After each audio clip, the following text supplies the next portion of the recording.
Hi ಎಲ್ಲರಿಗೂ ನಮಸ್ಕಾರ. Welcome back to our channel. ನನ್ನ ಚಾನಲ್ಗೆ ಎಲ್ಲರಿಗೂ ಮತ್ತೆ ಸ್ವಾಗತ ಬಯಸ್ತೀನಿ. ಸೊ ನನ್ನ ಇವತ್ತಿನ ಕ್ಲಾಸಲ್ಲಿ ನಾನು ಇವತ್ತು ಡಿಸ್ಕಷನ್ ಮಾಡ್ತಿರುವಂತ ಒಂದು concept objectives of management. So ಇದು especially second P U C ಸ್ಟೂಡೆಂಟ್ಸ್ಗೆ ಇದು ಬಹಳ ಇಂಪಾರ್ಟೆಂಟ್ ಕ್ವಶನ್ಸ್. 8 ಮಾರ್ಕ್ಸ್ ಕ್ವಶನ್ ಗೆ ಕೇಳುವಂತ ಒಂದು ಕಾನ್ಸೆಪ್ಟ್ ಆಗಿರುತ್ತೆ. ಸೊ ನೀವು ಕ್ವಶನ್ ಪೇಪರ್ ಅಲ್ಲಿ ಅಬ್ಸರ್ವ್ ಮಾಡಿದ್ದೆ ಆದ್ರೆ ಪ್ರತಿ ವರ್ಷನೂ ಕೂಡ ಕೇಳ್ತಿರೋ ಒಂದು ಕಾನ್ಸೆಪ್ಟ್ ಆಗಿರುತ್ತೆ ಇದು. ಸೊ ಇದು objectives of management especially 8 marks questions, ಅದು ಬಿಟ್ಟರೆ ನಿಮಗೆ 2 ಮಾರ್ಕ್ಸ್ ಕ್ವಶನ್ಸ್ ಮತ್ತೆ 1 ಮಾರ್ಕ್ಸ್ ಕ್ವಶನ್ಸ್ ಕೇಳುವಂತ ಒಂದು ಕಾನ್ಸೆಪ್ಟ್ ಆಗಿರುತ್ತೆ. ಎಸ್ಪೆಷಲಿ 8 ಮಾರ್ಕ್ಸ್ ಕ್ವಶನ್ ಅಂತ ಬಂದಾಗ explain the objectives of management ಅಂತ ಕೇಳ್ತಾ ಇರ್ತಾರೆ. So explain the objectives of management ಅಂತ ಕೇಳಿದಾಗ ಇಲ್ಲಿ objectives of management especially mainly classified into the 3 types. ಎಷ್ಟನ್ನ ಕ್ಲಾಸ್ ಮಾಡ್ಬಿಡ್ತೀವಿ? 3 ವಿಧವಾಗಿ 3 ಟೈಪ್ಸ್ ಅನ್ನಾಗಿ ನಾವು ವಿಂಗಡಿಸ್ಕೊಳ್ತೀವಿ. ಸೊ ಇದರಲ್ಲಿ first one organizational objectives,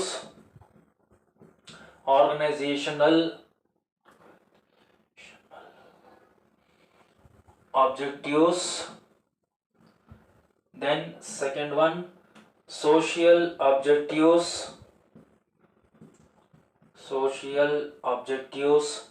third one personal objectives. So ಇದು 3 ಟೈಪ್ಸ್ ಅನ್ನು ನಾವು ನೋಡ್ತೀವಿ. There are objectives of management mainly classified into the 3 categories. One thing is the organizational objectives, second one is the social objectives, then third one is the personal objectives only. So ಇದರಲ್ಲಿ ನಾವು first one organisational objectives. ನಮ್ಗೆ ಇಲ್ಲಿ ನಾನು ಮೊದಲೇ ಹೇಳ್ದಂಗೆ 8 marks question ಕೇಳಿದಂತ ಸಂದರ್ಭದಲ್ಲಿ ನೀವು ಇದು 3 ಕೂಡ ಬರ್ದ್ಬಿಟ್ಟು ನೀವು ಅಲ್ಲಿ ಎಕ್ಸ್ಪ್ಲನೇಷನ್ ಅನ್ನ ಮಾಡಬೇಕಾಗುತ್ತೆ. ಸೊ ಇಲ್ಲಿ ಆರ್ಗನೈಸೇಷನಲ್ ಆಬ್ಜೆಕ್ಟಿವ್ಸ್ ಅನ್ನ ಫಸ್ಟ್ ನೋಡೋಣ. So organisational objectives, so organisational objectives ಅಂತ ಬಂದಾಗ company are any kind of the organisation mainly concentration on the companies only. ಯಾವುದೇ ಒಂದು ಕಂಪನಿ ಏನ್ ಮಾಡುತ್ತೆ ಅಂತಾರೆ ಆರ್ಗನೈಸೇಷನಲ್ ಆಬ್ಜೆಕ್ಟಿವ್ಸ್ ಅಂತ ಬಂದಾಗ ಕಂಪನಿಯ ಮೇಲೆ ಮಾತ್ರ ಇಲ್ಲಿ ಕಾನ್ಸಂಟ್ರೇಷನ್ ಅನ್ನ ಮಾಡ್ತಾ ಇರುತ್ತೆ. ಓಕೆ, ಆರ್ಗನೈಸೇಷನಲ್ ಆಬ್ಜೆಕ್ಟಿವ್ಸ್ ನಲ್ಲಿ again classified into the 3 categories. ನಾವು ಮತ್ತೆ 3 ವಿಧವಾಗಿ ಇಲ್ಲಿ ವಿಂಗಡಿಸ್ಕೊಳ್ತೀವಿ. One thing is the profit, first one profit, then second one growth, next one is the survival. Okay, survival. So profit, growth, survival. ನಮಗೆ ಇಲ್ಲಿ 2 marks question ಕೇಳಿದ್ದೆ ಆದ್ರೆ write the organisational objectives of the management ಅಂತ ಕೇಳ್ತಾ ಇರ್ತಾರೆ. So organisational objectives of management ಅನ್ನ ನಾವು 3 ವಿಧವಾಗಿ ನೋಡ್ತೀವಿ. There are 3 types will come. One thing is the profit maximisation, then growth, then survival. So ಇದು 3 ಟೈಪ್ಸ್ ಅನ್ನು ನಾವಿಲ್ಲಿ ನೋಡ್ತಾ ಇರ್ತೀವಿ. there are 3 things will come. So ಒಂದು ಪ್ರಾಫಿಟ್ ಮ್ಯಾಕ್ಸಿಮೈಸೇಷನ್ ಅಂತ ಬಂದಾಗ ಸೊ ನಾನು ಮೊದಲೇ ಹೇಳ್ದಂಗೆ organisational objectives mainly concentration on the only companies, ಅಂದ್ರೆ ಕಂಪನಿಯನ್ನ ಉದ್ಧಾರ ಮಾಡೋದಕ್ಕೆ ಮಾತ್ರ ಇದು ಕಾನ್ಸಂಟ್ರೇಷನ್ ಅನ್ನ ಮಾಡ್ತಾ ಇರುತ್ತೆ. ಸೊ ಇಲ್ಲಿ ಪ್ರಾಫಿಟ್ ಮ್ಯಾಕ್ಸಿಮೈಸೇಷನ್ ಅಂತಂದ್ರೆ just sale of the goods and services only, just have to making of the profit. ಅಂದ್ರೆ ಕಂಪನಿಯಲ್ಲಿರುವಂತ ಒಂದು ಗೂಡ್ಸ್ ಅಥವಾ ಸರ್ವಿಸಸ್ ಅನ್ನ ನಾವು ಸೇಲ್ ಮಾಡೋದ್ರ ಮುಖಾಂತರ ಕಂಪನಿನಲ್ಲಿ ಒಳ್ಳೆ ಪ್ರಾಫಿಟ್ ಅನ್ನ ಮಾಡುವಂತದ್ದು. Okay, because of if you want to improvement of the companies profit, ಒಂದು ಕಂಪನಿಯ ಪ್ರಾಫಿಟ್ ಅನ್ನ ನೀವು ಇಂಪ್ರೂವ್ಮೆಂಟ್ ಮಾಡಬೇಕು ಅಂತಂದ್ರೆ the sales is the main sources only. ಕಂಪನಿಯ ಪ್ರಾಫಿಟ್ ಅನ್ನು ಇಂಪ್ರೂವ್ಮೆಂಟ್ ಮಾಡೋದಕ್ಕೆ ಕಂಪನಿಯ ಸೇಲ್ಸ್ ಅನ್ನೇ ಮೇನ್ ಸೋರ್ಸಸ್ ಆಗಿರುತ್ತೆ. ಓಕೆ, ಸೊ ಹಾಗಾಗಿ ಇಲ್ಲಿ ನಾವು ಕಂಪನಿಯ ಪ್ರಾಫಿಟ್ ಅನ್ನ ನಾವು ಕಂಪನಿನಲ್ಲಿರುವಂತಹ ಗೂಡ್ಸ್ ಮತ್ತೆ ಸರ್ವಿಸಸ್ ಅನ್ನ ಸೇಲ್ ಮಾಡೋದ್ರ ಮುಖಾಂತರ ಕಂಪನಿನಲ್ಲಿ ಏನ್ ಮಾಡ್ತೀವಿ ಪ್ರಾಫಿಟ್ ಅನ್ನ ಅರ್ನ್ ಮಾಡಬೇಕಾಗುತ್ತೆ. Okay, then profit, afterwards growth and survival is the last one. Growth means what sir? Development or just have to expansion of the business organization. ಅಂದ್ರೆ ಒಂದು ಬ್ರಾಂಚಸ್ ಅನ್ನ ಇರಬಹುದು ಅಥವಾ ಯಾವುದೇ ರೀತಿಯಂತ ಒಂದು ಕಂಪನಿಯನ್ನ ಬೇರೆ ಕಡೆ ಸಬ್ಸಿಡಿಯರೀಸ್ ಅನ್ನು ಓಪನ್ ಮಾಡೋದೇ ಇರಬಹುದು. there is another intention. Growth means expansion of the business activities. For example, ಒಂದು ಬಿಸಿನೆಸ್ ಅನ್ನು ನಾವು ಸ್ಮಾಲ್ ಸ್ಕೇಲ್ ಅಲ್ಲಿ ಮಾಡ್ತಾ ಇರ್ತೀವಿ, ಜಸ್ಟ್ ಅದನ್ನ ಮೀಡಿಯಂ ಸ್ಕೇಲ್ ಅಥವಾ ಲಾರ್ಜ್ ಸ್ಕೇಲ್ ಅನ್ನಾಗಿ ಮಾಡೋದು ಕನ್ವರ್ಟ್ ಮಾಡುವಂತದ್ದು. Just have to improvement of the business activities or just have to improvement of the companies turnover, company turnover ಅನ್ನ ಅಥವಾ ಕಂಪನಿಯ ಒಂದು ಫೈನಾನ್ಷಿಯಲ್ ಆಕ್ಟಿವಿಟೀಸ್ ಅನ್ನು ನಾವಲ್ಲಿ ಇಂಪ್ರೂವ್ಮೆಂಟ್ ಮಾಡುವಂತದ್ದು. Then survival means every company's main intention survival means the company should be existing for the long period. ಒಂದು company long period ತನಕ existing ಇರುವಂತದ್ದು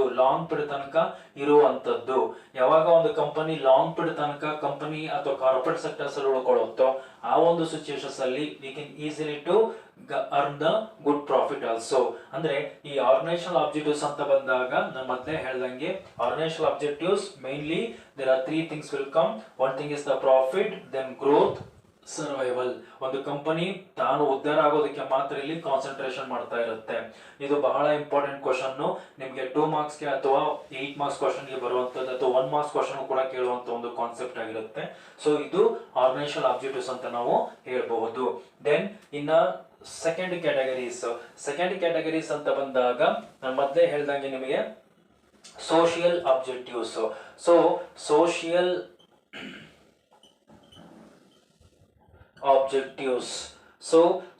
ಆಬ್ಜೆಕ್ಟಿವ್ಸ್ ಅಂತ ಬಂದಾಗ the name will be indicate social ಅಂದ್ರೆ it's a welfare of the society only or welfare of the public only. ಒಂದು ಸೊಸೈಟಿಗೆ ಅಥವಾ ಸಮಾಜಕ್ಕೆ ಬೇಕಾದಂತ ಒಂದು ಫೆಸಿಲಿಟೀಸ್ ಅನ್ನ ಮಾಡ್ಕೊಡುವಂತದ್ದು. ಇದು ನಮಗೆ 2 years ಬ್ಯಾಕ್ ಅಲ್ಲಿ 2 ಮಾರ್ಕ್ಸ್ ಕೇಳಿದಂತ ಒಂದು ಕ್ವಶನ್ ಆನ್ಯುವಲ್ ಎಕ್ಸಾಮಿನೇಷನ್ ಅಲ್ಲಿ. So social objectives of the organisation or social objectives of the management ಅಂತ ಬಂದಾಗ just have to providing of the basic facilities to the need of the society. What are the social objectives, sir? So first one is providing the employment opportunities ಅಂದ್ರೆ ಒಂದು society ಬೇಕಾದಂತಹ employment opportunities ಅನ್ನ provide ಮಾಡಿಕೊಡುವಂತದ್ದು. Okay, just have to providing of the employment opportunities only, and just have to utilization of the environment friendly using of environment. Okay, friendly using of the environment ಅಂದ್ರೆ should be avoiding of the pollutions. ಒಂದು pollutions ಅನ್ನ ನಾವಲ್ಲಿ avoid ಮಾಡುವಂತದ್ದು. Then third one, providing basic amenities ಅಂತಂದ್ರೆ ಒಂದು society ಬೇಕಾದಂತಹ ಒಂದಷ್ಟು school, colleges ಅಥವಾ ಯಾವುದೋ ಒಂದು ಡ್ರಿಂಕಿಂಗ್ ವಾಟರ್ ಫೆಸಿಲಿಟೀಸ್ ಇರಬಹುದು.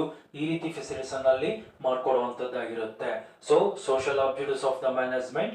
So there are many things will come, but I told some points only. Providing the employment opportunities and friendly using of the environment, then providing the basic amenities ಅಂತಂದ್ರೆ ಸೊಸೈಟಿಗೆ ಅಥವಾ ಸಮಾಜಕ್ಕೆ ಬೇಕಾದಂತಹ basic things ಅನ್ನ like just have to providing of the school, colleges, or just have to providing of the some health facilities, hospitals. Okay, hospitals ಅನ್ನ provide ಮಾಡಿಕೊಡುವಂತದ್ದು. So these all belong to the only social objectives of the management. Okay, so these are all the social objectives. Then I will go to the third thing side. So third things is a personal objectives. Personal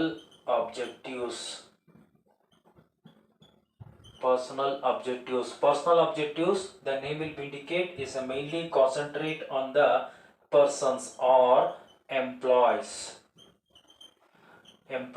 or persons ಅಂದ್ರೆ ಒಂದು ಕಂಪನಿನಲ್ಲಿ ಕೆಲಸ ಮಾಡುವಂತಹ employees ನ ಮೇಲೆ concentration ಅನ್ನ ಮಾಡಬೇಕಾಗುತ್ತೆ. Like the organisation or management have to providing of the good salary to the employees, or just have to providing of the good environment or friendly environment for the employees, or just have to providing of the job securities. ಒಬ್ಬ employees ಗೆ ಬೇಕಾದಂತ job ಸೆಕ್ಯೂರಿಟಿನ ಕೊಡುವಂತದ್ದು, ಒಂದು ಒಳ್ಳೆ environment ಅನ್ನ create ಮಾಡುವಂತದ್ದು. Correct ಅಲ್ವಾ? So because of if you providing the basic facilities to the employees, the employees can be work effectively, right? ಒಂದು effective ಆಗಿ ಎಫಿಷಿಯನ್ಸಿ ಅವರ ಕೆಲಸ ಮಾಡೋದಕ್ಕೆ ಇಲ್ಲಿ ಆಗುತ್ತೆ. ಸೊ ಇಲ್ಲ ಅಂತಂದ್ರೆ ಒಬ್ಬ ಎಂಪ್ಲಾಯೀಸ್ ಎಫೆಕ್ಟಿವ್ ಆಗಿ ಕೆಲಸ ಮಾಡೋದಕ್ಕೆ ಆಗೋದೇ ಇಲ್ಲ. So that's what here the personal objectives just have to concentrate for the employees only, because the employees is one of the physical asset of the organization. Okay, so in this case just the organization, the management have to protection of the employees only through providing of the fairly salary or wages, ಅವರಿಗೆ ಬೇಕಾದಂತಹ ಒಂದು ಒಳ್ಳೆ salary ಇರಬಹುದು, wages ಅನ್ನು ಕೊಡೋದಕ್ಕಿರಬಹುದು, ಅಥವಾ just to creation of the good environment instead of the organization, ಅವ್ರು ಕೆಲಸ ಮಾಡೋದಕ್ಕೆ ಬೇಕಾದಂತ ಒಂದು ಒಳ್ಳೆ ಎನ್ವೈರನ್ಮೆಂಟ್ ಅನ್ನ ಕ್ರಿಯೇಟ್ ಮಾಡ್ಕೊಡುವಂಥದ್ದು. And just to providing of the job ಸೆಕ್ಯೂರಿಟಿಯನ್ನ ಮಾಡ್ಕೊಡ್ಬೇಕಾಗುತ್ತೆ. ಲೈಕ್ ಒಬ್ಬ ಎಂಪ್ಲಾಯ್ಸ್ ಇವತ್ತು ಬಂದು ಕೆಲಸ ಮಾಡಿದಾನೆ, ನಾಳೆ ಬರಬೇಡಪ್ಪ ಅಂತಂದ್ರೆ ಕಷ್ಟ. Like so that's the main reason here to providing of the job secured to the income of the employees. Okay, so these are all the objectives of the any kind of the management only. ಒಂದು management ಅಲ್ಲಿ ಇರುವಂತಹ ಒಂದು objectives. ಇದು ನಿಮಗೆ 8 marks question ಆದ್ರೂ ಕೇಳ್ತಾ ಇರ್ತಾರೆ, ಮತ್ತೆ ಇನ್ನೊಂದು ಯಾವ್ದಾದ್ರು ನಿಮಗೆ ಒಂದು ಕ್ವಶನ್ ಇಂಡಿವಿಜುವಲ್ ಆಗಿ ಕೇಳ್ತಾ ಇರ್ತಾರೆ. Right the objectives of the organizational management ಅಥವಾ explain give the objectives of the social management. So ಈ ರೀತಿ ಕ್ವಶನ್ಸ್ ಅನ್ನ ಇಲ್ಲಿ ಕೇಳ್ತಾ ಇರ್ತಾರೆ. ಬಟ್ ಈ ಒಂದು ಕಾನ್ಸೆಪ್ಟ್ ನ ಮೇಲೆ ನಿಮಗೆ ಕ್ವಶನ್ಸ್ 100% ಇದ್ದೇ ಇರುತ್ತೆ. Okay, so this are all the objectives of the management only. So ಇದು ಈ ಒಂದು ಕಾನ್ಸೆಪ್ಟ್ ಆಬ್ಜೆಕ್ಟಿವ್ಸ್ ಆಫ್ ಮ್ಯಾನೇಜ್ಮೆಂಟ್ ಅಂತ ಬಂದಾಗ ಎಕ್ಸಾಮ್ ಪಾಯಿಂಟ್ ಆಫ್ ವ್ಯೂ ನಲ್ಲಿ ಕೇಳ್ತಾರೆ, ಯಾವುದೇ ಕಾರಣಕ್ಕೂ ಮಿಸ್ ಆಗಬೇಡಿ. ಓಕೆ, ಸೊ ಇನ್ನು ನೆಕ್ಸ್ಟ್ ನಾನು ನಿನ್ನೆ ಕ್ಲಾಸ್ ಅಲ್ಲಿ ನಿಮ್ಗೆ ಎಕ್ಸ್ಪ್ಲೈನ್ ಮಾಡಿದ ಹಾಗೆ ನಾನು ನಿಮ್ಗೆ ಹೇಳಿದ್ದೆ. ಸೊ ಕ್ಯಾರೆಕ್ಟರಿಸ್ಟಿಕ್ಸ್ ಅನ್ನ ಹೇಳಿದ್ದೆ, ಮತ್ತೆ ಇನ್ನೊಂದು ನಿಮಗೆ ಆಬ್ಜೆಕ್ಟ್ಸ್ ಅನ್ನ ಹೇಳಿದ್ದೀನಿ, ಮೀನಿಂಗ್ ಅನ್ನ ಹೇಳಿದ್ದೀನಿ. ಸೊ ಇದಾದ ನಂತರ ನೆಕ್ಸ್ಟ್ ಕೋಆರ್ಡಿನೇಷನ್ ಅನ್ನೋ ಒಂದು ಕಾನ್ಸೆಪ್ಟ್ ಬರುತ್ತೆ. So coordination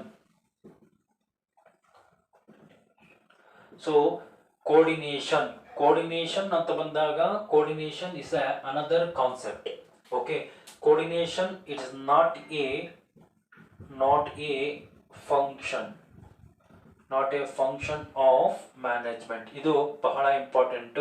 true or falls ಗೆ ಕೆಲವು ಟೈಮಲ್ಲಿ ಕೇಳಿದಂತ ಒಂದು ಕ್ವಶನ್ ಇದು. Okay, so coordination is the function of management, true or false ಅಂತ. So it is not a functions of management, is one of the essence of management ಅಂತ ಹೇಳ್ತೀವಿ.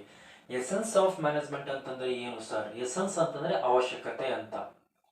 Okay, so ಇಲ್ಲಿ functions of management ಅಂತ ಬಂದಾಗ ನೀವು ಓದಿರ್ತೀರ, planning, ಆರ್ಗನೈಸಿಂಗು, ಡೈರೆಕ್ಟಿಂಗು, controlling, staffing ಅಂತ ಓದಿರ್ತೀರ. ಇವೆಲ್ಲವೂ ಕೂಡ objectives of the this are all the functions of the management ಅಂತ ಹೇಳ್ತೀವಿ. ಬಟ್ ಇಲ್ಲಿ ಕೋಆರ್ಡಿನೇಷನ್ ಅಂತ ಬಂದಾಗ coordination is one of the essence of management. Essence of management ಅಂತ ಬಂದಾಗ ಇದ್ರ ಅವಶ್ಯಕತೆ ಇರುವಂತ ಒಂದು ಆಕ್ಟಿವಿಟಿ ಅಂತ. ಓಕೆ, ಈಗ ಫಾರ್ ಎಕ್ಸಾಂಪಲ್ ಟೀಚರ್ಸ್ ನಿಮಗೆ ಕಾಲೇಜ್ಗಳಲ್ಲಿ ನಿಮಗೆ ಸಿಲೆಬಸ್ ಅನ್ನ ಪಾಠ ಮಾಡ್ತಾರೆ. So that is called what's are functions ಅಥವಾ ಡ್ಯೂಟೀಸ್ ಅಲ್ವಾ.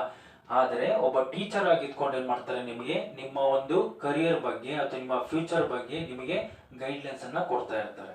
ಓಕೆ, ಅದು ಅವರ ಫಂಕ್ಷನ್ ಅಲ್ಲ ಅದು, ಬಟ್ ಏನ್ ಮಾಡ್ತಿರ್ತಾರೆ, ಅದೊಂದು ಎಸೆನ್ಸ್ ಅಂದ್ರೆ ಅವಶ್ಯಕತೆ ಇದೆ. ಒಬ್ಬ ಸ್ಟೂಡೆಂಟ್ ಗೆ ಅವಶ್ಯಕತೆ ಇರುವಂತಹ ಒಂದು ಕೆಲಸ ಆಗಿರುತ್ತೆ. ಕರೆಕ್ಟ್ ಅಲ್ಲ? ಹಾಗೆ ಸೊ ಇಲ್ಲಿ ಫಂಕ್ಷನ್ಸ್ ಆಫ್ ಮ್ಯಾನೇಜ್ಮೆಂಟ್ ಅಂತ ಬಂದಾಗ there is a planning, organising, directing, controlling, staffing. Coordination is one of the essence of management. Essence ಅಂತಂದ್ರೆ ಅವಶ್ಯಕತೆ ಇರುವಂತಹ ಒಂದು ಆಕ್ಟಿವಿಟೀಸ್ ಆಗಿರುತ್ತೆ ಅಂತ. Okay, so this is also 8 marks questions. 8 marks questions ಆಗಿರುತ್ತೆ ನಿಮಗೆ. ಸೊ ಇದರಲ್ಲಿ ಕೋಆರ್ಡಿನೇಷನ್ ಅಂತ ಬಂದಾಗ coordination means is a synchronise. Okay, coordination is the process of synchronize the different departmental function. Okay, coordination is one of the process is a synchronize the different departmental functions. ಅಂದ್ರೆ ಎಲ್ಲಾ department function ಕೂಡ ಒಂದು ಕಡೆ ಸೇರಿಸುವಂತದ್ದು combine ಅಂತ ಹೇಳ್ತೀವಿ. So combine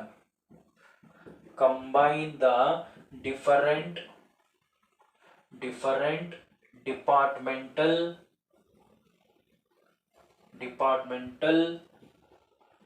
activities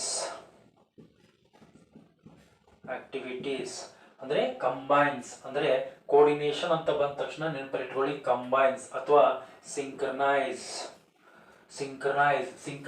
the different departmental functions. For example ಕಾಲೇಜಲ್ಲಿ ಎಲ್ಲಾ teachers ಪಾಠ ಮಾಡ್ತಾ ಇರ್ತಾರೆ, ಬಟ್ ಅಲ್ಲಿರೋ ಟೀಚರ್ಸ್ ಎಲ್ಲರೂ ಕೂಡ ಏನ್ ಮಾಡ್ತಿರ್ತಾರೆ ಅಂದ್ರೆ ಮೇನ್ ಇಂಟೆನ್ಷನ್ ನಿಮ್ಗೆ ಒಳ್ಳೆ ರಿಸಲ್ಟ್ ಅನ್ನ ಕೊಡೋದೇ ಆಗಿರುತ್ತೆ. ಎಲ್ಲಾ ಟೀಚರ್ಸ್ ಕೆಲಸವನ್ನ ಒಗ್ಗೂಡಿಸುವಂತದ್ದು. ಇದ್ರ ಕೆಲಸ ಯಾರ್ದಾಗಿರುತ್ತೆ? ನಿಮ್ಮ ಕಾಲೇಜಿನ ಪ್ರಿನ್ಸಿಪಲ್ ಆಗಿರುತ್ತೆ. ಕರೆಕ್ಟ್ ಅಲ್ಲ?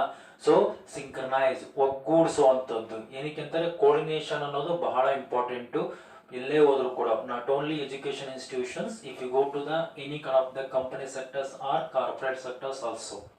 ಸೊ ಏನಕ್ಕೆ ಅಂತಂದ್ರೆ ಜಸ್ಟ್ ಹ್ಯಾವ್ ಟು ಗ್ರೂಪಿಂಗ್, ಎಲ್ಲ ಕೆಲಸಗಳನ್ನ ಒಂದು ಕಡೆ ಸೇರಿಸುವಂಥದ್ದು, synchronize, combines of the different departmental function, this is called the coordination ಅಂತ ಹೇಳ್ತೀವಿ.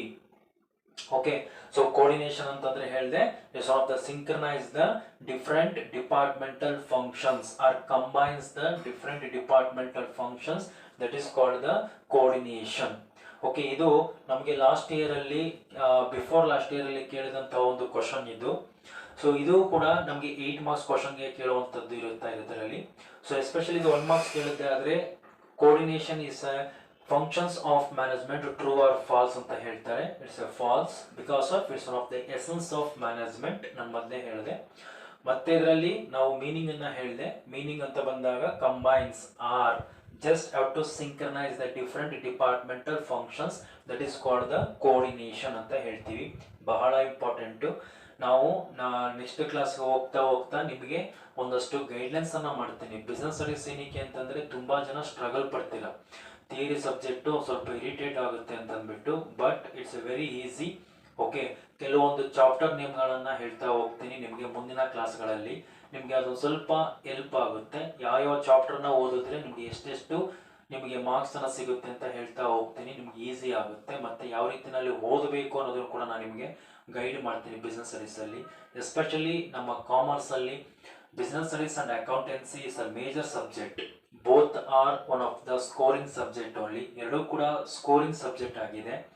ಓಕೆ, ಹಾಗಾಗಿ ನಾನು ಮತ್ತೆ ಕ್ಲಾಸ್ಗಳಲ್ಲಿ ಹೇಳ್ತಾ ಇರ್ತೀನಿ, accountancy is like a king of the commerce ಅಂತ, the business studies is one of the queen of the commerce ಅಂತ ಹೇಳ್ತಾ ಇರ್ತೀನಿ. ಅಂದರೆ ಎರಡೂ ಕೂಡ ಬಹಳ ಇಂಪಾರ್ಟೆಂಟು. ನೀವೆಲ್ಲೇ ಹೈಯರ್ ಎಜುಕೇಷನ್ಗೆ ಹೋಗಿದ್ದೆ ಆದರೆ ಫಸ್ಟ್ ಅವ್ರು ಕೇಳೋದೇ ಆದರೆ ಅಕೌಂಟ್ಸಲ್ಲಿ ಎಷ್ಟಪ್ಪ ಮಾರ್ಕ್ಸು ಅಂತ ಕೇಳ್ತಾ ಇರ್ತಾರೆ. ಸೊ ಹಾಗಾಗಿ ಅಕೌಂಟೆನ್ಸಿ ಮತ್ತು ಬಿಸ್ನೆಸ್ ಸ್ಟಡೀಸಲ್ಲಿ ಪಾಸ್ ಆಗೋದಕ್ಕೆ ಏನೂ ಕೂಡ ಕಷ್ಟ ಇಲ್ಲ, ಬಟ್ ಒಳ್ಳೆಯ ಸ್ಕೋರನ್ನು ತಗೊಳ್ಳೋದಕ್ಕೆ ಟ್ರೈ ಮಾಡಿ. Okay, I will give the guidelines, I will support you. But ಏನಂತಂದರೆ ಆ ಒಂದು ಕೋಆರ್ಡಿನೇಷನ್ ಅಥವಾ ಯಾವುದೇ ರೀತಿಯಂಥ ಒಂದು ಕಾನ್ಸೆಪ್ಟನ್ನು ತಗೊಳ್ಳೋಂಥ ಸಂದರ್ಭದಲ್ಲಿ ಅದು ಕಷ್ಟ ಅಂತ ಬಿಟ್ಟು ಹೋಗೋದಲ್ಲ. ಅಟ್ಲೀಸ್ಟ್ ಅದ್ರ ಬಗ್ಗೆ ಸ್ವಲ್ಪ ಓದಬೇಕಾಗುತ್ತೆ ನೀವು. ಓಕೆ, ಸೊ ಸ್ವಲ್ಪ ಸ್ಕೋರಿಂಗ್ ಕಡೆ ತಲೆ ಕೆಡಿಸ್ಕೊಳ್ಳಿ. ಏನಕ್ಕೆ ಅಂತಂದರೆ ಇವತ್ತು ನಿಮಗೆ ಗೊತ್ತಿದೆ ಎಷ್ಟರ ಮಟ್ಟಿಗೆ ಕಾಂಪಿಟೇಷನ್ ಅನ್ನೋದು ಇದೆ ಅಂತ. ಹಾಗಾಗಿ ಎಲ್ಲರೂ ಕೂಡ ಯಾವುದೋ ಒಬ್ಬ ಸ್ಟೂಡೆಂಟ್ ಇವತ್ತು ಒಂದು ಸಬ್ಜೆಕ್ಟಲ್ಲಿ ಔಟ್ ಆಫ್ 4 ತೊಗೊಂಡಿದ್ದಾನೆ ಅಂತಂದರೆ ಇನ್ನೊಬ್ಬ 1-2 ಸಬ್ಜೆಕ್ಟಲ್ಲಾದರೆ ಔಟ್ ಆಫ್ 4 ತೊಗೊಂಡಿರ್ತಾನೆ. ಮತ್ತು ಇನ್ನು ಕೆಲವರು 4-5 ಸಬ್ಜೆಕ್ಟಲ್ಲೂ ಕೂಡ ಔಟ್ ಆಫ್ 4 ತೊಗೊಂಡಿರ್ತಾರೆ. ಸೊ ಹಾಗಾಗಿ ಎಲ್ಲರೂ ಕೂಡ ಅಷ್ಟೇ ನಿಮ್ಮದೇ ಆದಂಥ ಒಂದು ಕೇಪಬಿಲಿಟೀಸ್ ಇರುತ್ತೆ, ನಿಮ್ಮದೇ ಆದಂಥ ಒಂದು ಕೆಪಾಸಿಟಿ ಇರುತ್ತೆ. ಅದನ್ನು ಎಫೆಕ್ಟಿವ್ ಆಗಿ ಬಳಸ್ಕೊಳ್ಳಿ. ಓಕೆ, ಲೈಫಲ್ಲಿ ಮುಂದೆ ಬರೋದನ್ನ ಟ್ರೈ ಮಾಡಿ. ಏನಕ್ಕೆ ಅಂತ ನನ್ನ ಕ್ಲಾಸಲ್ಲಿ ನಿಮಗೆ ಸಿಲೆಬಸ್ಸನ್ನು ಮಾತ್ರ ನಾನು ಹೇಳೋದಿಲ್ಲ, ಈ ರೀತಿ ಮೋಟಿವೇಶನ್ ಕೂಡ ಹೇಳ್ತಾ ಇರ್ತೀನಿ. ನಿನ್ನೆ ಒಂದು ಹಾಕಿದಂತೆ ಯಾವುದೋ ಒಂದು ವಿಡಿಯೋ ನೀವು ನೋಡಿರಬಹುದು, 0 to 1 ಅಂತ. ಅಂದರೆ 0 to 1 ಅಂತಂದರೆ ಯಾರು ಬೇಕಾದರೂ ಏನು ಬೇಕಾದರೂ ಕೂಡ ಅಚೀವ್ಮೆಂಟನ್ನು ಮಾಡಬಹುದು. Because of everything in your hand, ಎಲ್ಲವೂ ಕೂಡ ನಿಮ್ಮ ಕೈನಲ್ಲೇ ಇರುವಂಥದ್ದು. ಬಟ್ ಅದನ್ನು ನಿಮ್ಮಲ್ಲಿರುವಂಥ ಒಂದು ಕೆಪಾಸಿಟಿ ಅಥವಾ ನಿಮ್ಮ ತಾಕತ್ತನ್ನು ಪಾಸಿಟಿವ್ ಆಗಿ ಬಳಸ್ಕೋಬೇಕು. ಯಾವುದೇ ಕಾರಣಕ್ಕೂ ಕೂಡ ನನ್ನ ಹತ್ರ ಶಕ್ತಿ ಇದೆ ಅನ್ನೋದನ್ನ ಬೇರೆಯವ್ರಿಗೆ ನೆಗೆಟಿವ್ ಆಗಿ ಇಂಪ್ಯಾಕ್ಟ್ ಆಗಬಾರ್ದು ಅದು. Okay, so because of the education is a like one of the instrument to face any problems. ನಿಮ್ಮ ಲೈಫಲ್ಲಿ ಒಂದು ಎಜುಕೇಷನ್ ಅನ್ನೋದು ಒಂದು ಇನ್ಸ್ಟ್ರೂಮೆಂಟ್ ಇದ್ದಂಗೆ ಏನೇ ಒಂದು ಪ್ರಾಬ್ಲಮ್ಸನ್ನು ಫೇಸ್ ಮಾಡೋದಕ್ಕೆ. ಹಾಗಾಗಿ ಎಲ್ಲೋ ಒಂದು ಕಡೆ ಬುಕ್ಸಲ್ಲಿ ಓದಿದ ನೆನಪು, ವಿದ್ಯಾ ಅನ್ನೋದು ಹುಲಿಯ ಹಾಲಿದ್ದಂಗೆ ಅಂತ. ಹುಲಿಯ ಹಾಲಿದ್ದಂಗೆ ಅಂತಂದಾಗ ಹುಲಿಯ ಹಾಲನ್ನು ಕುಡಿದವರು ಗರ್ಜಿಸಲೇಬೇಕು ಅಂತ ಹೇಳ್ತಾ ಇದ್ರು. ಅಂದರೆ ಅದು ಅಷ್ಟು ಪವರ್ ಇರುವಂಥದ್ದು, ಅಷ್ಟು ತಾಕತ್ತಿರುವಂಥದ್ದು ಯಾವುದು ಅಂತಾರೆ ವಿದ್ಯಾರ್ಹತೆ, ಎಜುಕೇಷನ್ನು. ಓಕೆ, ಯಾವುದನ್ನ ಬೇಕಾದರೂ ಕೂಡ ಕಳ್ಳ ಒಂದು ಕತ್ಕೊಂಡು ಹೋಗಬಹುದು, ಬಟ್ ನಮ್ಮ ಎಜುಕೇಷನ್ ಅನ್ನೋದನ್ನು ಯಾರು ಕೂಡ ಕದಿಯೋದಕ್ಕಾಗೋದಿಲ್ಲ. ಅದೊಂಥರ ಪವರ್ ಇದ್ದಂಗೆ. ಅದನ್ನು ಗಳಿಸ್ಕೊಳ್ಳೋದಕ್ಕೆ ಎಲ್ಲರೂ ಕೂಡ ಪ್ರಯತ್ನ ಮಾಡಿ. ಓಕೆ, ಸೊ ಎಲ್ಲರೂ ಕೂಡ ಒಳ್ಳೆ ಸ್ಕೋರನ್ನು ತಗೊಳ್ಳೋದಕ್ಕೆ ಪ್ರಯತ್ನ ಮಾಡಿ. ನನ್ನ ಒಂದು ಉದ್ದೇಶ ಇಷ್ಟನೇ, ಯಾವ ಒಂದು ರೂರಲ್ ಏರಿಯಾದಲ್ಲಿರೋ ಒಬ್ಬ ಸ್ಟೂಡೆಂಟ್ಸ್ಗೂ ಕೂಡ ಈ ಒಂದು ಕ್ಲಾಸಸ್ಸು ರೀಚ್ ಆಗಬೇಕು. ಏನಕ್ಕೆ ಅಂತಂದರೆ ನಾನು ತುಂಬ ಸರಿ ನಾನು ವ್ಯಾಲ್ಯೂಯೇಷನ್ಗೆ ಹೋಗಿದ್ದಾಗ ತುಂಬ ಜನನ ನೋಡಿದ್ದೀನಿ, ಸರ್ ನಮಗೆ ಕ್ಲಾಸಲ್ಲಿ ಟೀಚರ್ಸ್ ಇಲ್ಲ, ಹಾಗಾಗಿ ನನ್ನನ್ನು ಪಾಸ್ ಮಾಡಿ ಅಂತ ಬರೆದಿದ್ದು ಕೂಡ ಉಂಟು. ಸೊ ಈ ರೀತಿಯಂಥ ಒಂದು ಸಿಚುಯೇಷನ್ಸಲ್ಲೂ ಕೂಡ ತುಂಬ ಸ್ಟೂಡೆಂಟ್ಸ್ ಇರ್ತಾರೆ. ಸೊ ಹಾಗಾಗಿ ದಯವಿಟ್ಟು ನನ್ನ ಕ್ಲಾಸನ್ನು ಎಲ್ಲರೂ ಕೂಡ ಫಾಲೋ ಮಾಡೋದಕ್ಕೆ ಟ್ರೈ ಮಾಡಿ, ಸಬ್ಸ್ಕ್ರೈಬ್ ಆಗಿ. ನನ್ನ ಕ್ಲಾಸಲ್ಲಿ ನಿಮಗೆ ಕನ್ನಡ ಮತ್ತು ಇಂಗ್ಲೀಷ್ ಅಕೌಂಟ್ಸ್ ಮತ್ತು ಬಿಸ್ನೆಸ್ ಸ್ಟಡೀಸು ಮತ್ತು ಎಲ್ಲರಿಗಿಂತ ಸಬ್ಜೆಕ್ಟ್ಸು ಕೂಡ ನಿಮಗೆ ಸಿಗ್ತಾ ಹೋಗುತ್ತೆ. ಅದು ಮಾತ್ರ ಅಲ್ಲ, ನಿಮಗೆ ಕೆಲವೊಂದು ಮೋಟಿವೇಶನಲ್ ವಿಡಿಯೋಸ್ ಕೂಡ ಮತ್ತು ಕೆಲವೊಂದು ನೀವು ಯಾವ ರೀತಿಯಲ್ಲಿ ಓದಬೇಕು ಬರಿಬೇಕು ಅನ್ನೋದು ಕೂಡ ನಾನು ಹೇಳ್ತಾ ಇರ್ತೀನಿ ಪ್ರತಿ ಕ್ಲಾಸಲ್ಲೂ ಕೂಡ. ಸೊ ಹಾಗಾಗಿ ನನ್ನ ಈ ಒಂದು ಕ್ಲಾಸಲ್ಲಿ, ಇವತ್ತಿನ ನನ್ನ ಕ್ಲಾಸಲ್ಲಿ ನಾನು ಎಕ್ಸ್ಪ್ಲೇನ್ ಮಾಡಿರುವಂಥದ್ದು ಜಸ್ಟ್ ನಾನು ಡಿಸ್ಕಷನ್ ಮಾಡಿರುವಂಥದ್ದು ಆಬ್ಜೆಕ್ಟಿವ್ಸ್ ಆಫ್ ದ ಮ್ಯಾನೇಜ್ಮೆಂಟ್ ಅಂತ ಹೇಳಿದ್ದೀನಿ. So objectives of the management ಅಂತ ಬಂದಾಗ organisational objectives, social objectives, personal objectives, ಇದು ಸ್ವಲ್ಪ ನಿಮಗೆ ಇಂಪಾರ್ಟೆಂಟ್ ಕಾನ್ಸೆಪ್ಟ್ಸ್ ಆಗಿರುತ್ತೆ. ಇದನ್ನ ಚೆನ್ನಾಗಿ ಓದ್ಕೋಬೇಕಾಗುತ್ತೆ. ಓಕೆ, ಸೊ ಇವತ್ತಿನ ನನ್ನ ಕ್ಲಾಸಲ್ಲಿ ನಾನು ಇಷ್ಟನ್ನು ನಾನು ಎಕ್ಸ್ಪ್ಲೈನ್ ಮಾಡಿದ್ದೀನಿ. ಮತ್ತೆ ಮುಂದಿನ ಕ್ಲಾಸಲ್ಲಿ ನಾನು ನಿಮಗೆ ಡಿಸ್ಕಷನ್ ಮಾಡ್ತಿರುವಂಥ ಒಂದು concept, so just coordination, meaning ಮತ್ತೆ ಕ್ಯಾರೆಕ್ಟರಿಸ್ಟಿಕ್ಸ್ ಅನ್ನು ನಾನು ಅಲ್ಲಿ ಎಕ್ಸ್ಪ್ಲೈನ್ ಮಾಡ್ತಾ ಇರ್ತೀನಿ. ಓಕೆ, ಸೊ ನನ್ನ ಆ ಒಂದು ಕ್ಲಾಸಲ್ಲಿ ಕೋಆರ್ಡಿನೇಷನ್, ಕ್ಯಾರೆಕ್ಟರಿಸ್ಟಿಕ್ಸ್ ಮತ್ತೆ ಮೀನಿಂಗು 8 ಮಾರ್ಕ್ಸ್ ಕ್ವಶನ್ ಆಗಿರುತ್ತೆ. ಸೊ ಮತ್ತೆ ಆ ಒಂದು ಕ್ಲಾಸಲ್ಲಿ ನಾನು ಒಂದು ಸ್ವಲ್ಪ ನಿಮಗೆ ಮೋಟಿವೇಶನ್ಸ್ ಮಾಡೋಣ ಅಂತ ಇದ್ದೀನಿ. ಸೊ ಇದೇ ರೀತಿ ನನ್ನ ಕ್ಲಾಸ್ಗೆ ನೀವು ಅಬ್ಸರ್ವ್ ನೋಡ್ತಾ ಇರಿ. ಹಾಗೇನೇ ನನ್ನ ಕ್ಲಾಸ್ಗೆ ಇನ್ನೂ ಯಾರು ಸಬ್ಸ್ಕ್ರೈಬ್ ಆಗಿಲ್ಲ, ಸಬ್ಸ್ಕ್ರೈಬ್ ಮಾಡ್ಕೊಳ್ಳಿ. ಓಕೆ, ನನ್ನ ಕ್ಲಾಸು ನಿಮಗೆ ಇನ್ನೂ ಕೂಡ ಜಾಸ್ತಿ ಸಿಗ್ತಾ ಹೋಗುತ್ತೆ. ಸೊ ಇದೇ ರೀತಿ ನೀವು ನಮಗೆ ಸಪೋರ್ಟ್ ಮಾಡ್ತಾ ಇರಿ ಅಂತ ಹೇಳ್ತಾ ಎಲ್ಲರಿಗೂ ಧನ್ಯವಾದಗಳು. ಇದೇ ರೀತಿ ಸಪೋರ್ಟ್ ಮಾಡ್ತಾ ಇರಿ. Thank you so much.